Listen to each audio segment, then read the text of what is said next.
Dead men tell no tales, but apparently dead franchises do.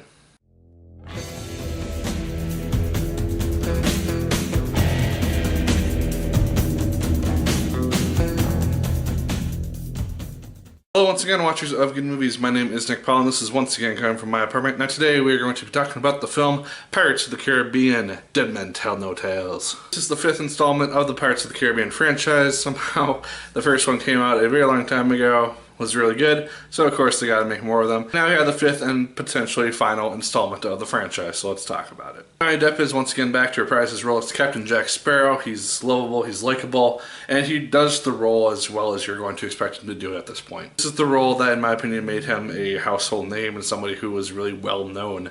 And I'm pretty sure the first Pirates film was the first thing that I ever saw Johnny Depp in.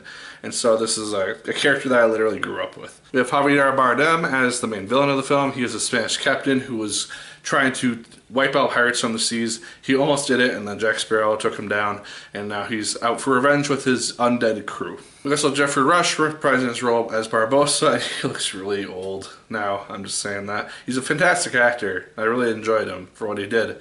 But he's aged a lot since the first Pirates film. You can tell that really easily. We also have Brenton Thwaites. He is the new character, new hero-esque person who is aiding Captain Jack Sparrow in this film. He's the son of Will Turner and Elizabeth Swann, the two main characters from the original trilogy. He is anxiously trying to save his father from the Dutchman, the Flying Dutchman, if you remember that from the third film. Flying Dutchman, Will Turner, ends up having to become captain of that ship and is able to revisit his wife and son every 10 years or something. So Henry Turner, he is trying to save his father from that curse by finding the Trident of Poseidon. And when he's trying to do that and find Captain Jack Sparrow along the way, he meets up with Bias Scadario from the Maze Runner films, if you've seen those. He's good in this film. I really enjoyed his performance for what it was. He's very sassy, very fun character to watch on screen. And I'm not gonna lie, I laughed a lot during this film. It cracked me up quite a bit during the jokes, during the dialogue. I didn't think the trailers actually spoiled all that much, surprisingly. And this film honestly just felt like a Pirates of the Caribbean film. Is it the best one? No way, not by far.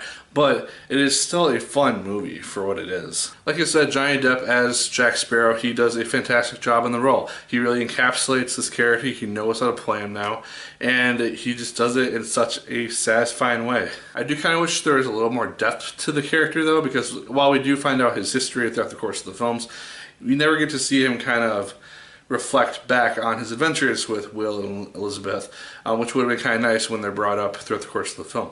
Because we find Jack really down on his luck after a hilarious heist scene happens on screen. Basically his spirit's lifted by Henry Turner, and so that's how they end up meeting. So I would have liked to see a little bit more of a reflection. Oh hey, this is the son of the two people who I spent a lot of time with. The chemistry is also really good amongst the main cast. I really enjoyed seeing Henry and Carolina, their interactions together. I thought it was really fun to see them on screen, as well as Jack Sparrow and pretty much every other cast member. He gets along well with everyone. Special effects also looked very good. I, again, don't really know how much of this was filmed actually on water, on ocean-esque type of situations, and how much of it is green screen. So what it was looked very good, especially the ship rising up out of the ocean to basically crush other ships. That was a neat feature. Trident of Poseidon though is what acts as the MacGuffin for this one. It's what all the characters are ultimately going for to try to get, because they want control of the oceans. That said, when they ultimately do find the Trident, it's kind of anticlimactic because it's used per se for maybe like 2 minutes, and then something happens and they have to run away and escape it, kind of like Uncharted. So that was kind of a disappointment. It was a fun adventure getting to that point, and then it's just like, oh, that's all we're gonna do with the Trident of Poseidon, the Greek god of the ocean. Alright. And then it's been told that Orlando Bloom and Keira Knightley, they're both reprising their roles in this film. It's very minimal, honestly. And I was really surprised when I saw on one of the late shows that they said, oh, go see the new Pirates film starring Orlando Bloom. He's in it for 5 minutes, maybe, if that. So if you're going to see like a reuniting of Captain Jack and Will and Elizabeth Turner, don't, because they don't interact at all. And Elizabeth Turner is on screen for maybe one scene, and Will is on screen for 2. So there's not a whole lot of them in the film. That said, I did feel like it wrapped up the Pirates franchise in a nice little ball, because it does tie the original trilogy and this film together really well. We have the child of the two people that Jack spent a lot of time with in that trilogy, trying to save his father, who was ultimately trapped at the end of the third film. And we get to see his kind of love story, the origins of what originally Will had with Elizabeth at the end of the first film. And so if for some reason, God forbid, they make a sixth one, we'll probably see that story continue on, hopefully. A lot of character arcs wrapped up really well. There was a group of people who ultimately ended up not being that useful to the plot because they got taken down like that and didn't really provide anything to the ultimate story after their interactions with the main characters ended.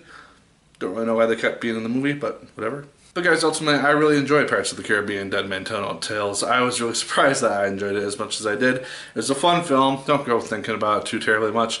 And you will probably have a fun time with it. I laughed a lot throughout the film and found the story to be good for what it was. Again, disappointed with the climax and the end portion. But good for the most part. And I say check it out if you're a fan of the Pirates franchise. It's a fun time. But guys, those are my thoughts on Pirates of the Caribbean Dead Men Tell No Tales. Let me know your thoughts in the comments down below. Did you like it as much as I did? Did you hate it more than I did? Let me know. Like, favorite, comment, and subscribe once again if you so choose. I appreciate it immensely. And as always, people, my name is Nick Pell. And once again, keep on watching.